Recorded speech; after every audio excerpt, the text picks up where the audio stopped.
সম্প্রতি বাংলাদেশের সংখ্যালঘুদের তথাকথিত নির্যাতন এবং ইসকনের সাবেক নেতা চিন্ময় কৃষ্ণ দাসের গ্রেপ্তারকে কেন্দ্র করে নানা রকম গুজব ছড়িয়ে যাচ্ছে ভারতীয় গণমাধ্যম। তারই রেশ ধরে হামলা হয় বাংলাদেশ মিশনেও। হয়রানিরও শিকার হচ্ছেন পর্যটকদের কেউ কেউ।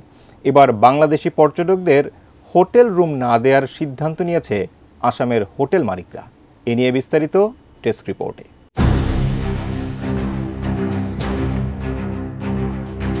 বাংলাদেশে ভারতের জাতীয় পতাকা অবমাননা এবং তথাকথিত সংখ্যালঘু নির্যাতনের প্রতিবাদে ত্রিপুরা ও পশ্চিমবঙ্গের হোটেল ব্যবসায়ীরা বাংলাদেশিদের হোটেল ভাড়া না দিয়ে বিপাকে ফেলেন। ফলে বাংলাদেশি পর্যটকদের শহরের বাইরে অবস্থান করতে হয়েছে। বাংলাদেশি নাগরিকদের চিকিৎসা দেওয়া থেকে বিরত থেকেছে অনেক হাসপাতালও।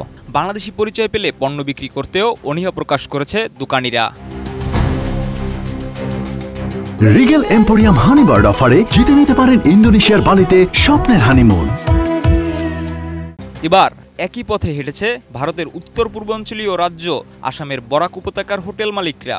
বাংলাদেশি নাগরিকদের আতিথ্য না দেওয়ার ঘোষণা দিয়েছেন তারা।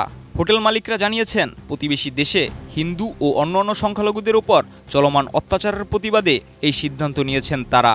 শুক্রবার বরাক উপত্যকা হোটেল ও রেস্তোরাঁ মালিক সমিতির সভাপতি বাবুল রায় বলেন, যতক্ষণ না বাংলাদেশি সংখ্যালঘুদের উপর আক্রমণ বন্ধ হবে ততক্ষণ কোনো বাংলাদেশি নাগরিককে আমাদের হোটেলে থাকার অনুমতি দেওয়া হবে না।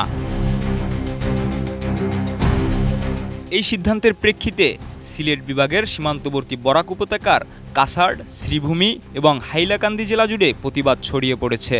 এর আগে ত্রিপুরা ও পশ্চিমবঙ্গের কিছু হোটেল ব্যবসায়ীরাও বাংলাদেশি নাগরিকদের সেবা না দেওয়ার ঘোষণা দেন। 93টি হোটেলের মালিকদের সমন্বয়ে গঠিত মালদহ হোটেলিয়ার্স অ্যাসোসিয়েশনের সম্পাদক কৃষ্ণেন্দু চৌধুরী বলেন, বাংলাদেশে ভারত বিরোধী কার্যকলাপ ও জাতীয় পতাকার অবমাননার ঘটনায় তারা ক্ষুব্ধ ও উদ্বিগ্ন। তাই বাংলাদেশি অতিথিদের হোটেলগুলোতে থাকার অনুমতি দেবেন না বলে সিদ্ধান্ত নিয়েছেন তারা। সম্প্রতি রাজনৈতিক দল বজরং আসামের শিলচরের একটি আন্তর্জাতিক মেলায় বাংলাদেশি পণ্য বিক্রির 2টি স্টল বন্ধ করার অনুরোধ জানায়, যা মেনে নেয় হোটেল কর্তৃপক্ষ।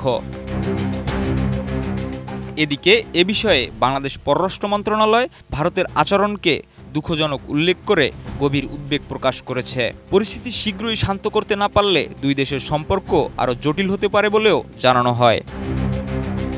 Desk report, ATN news.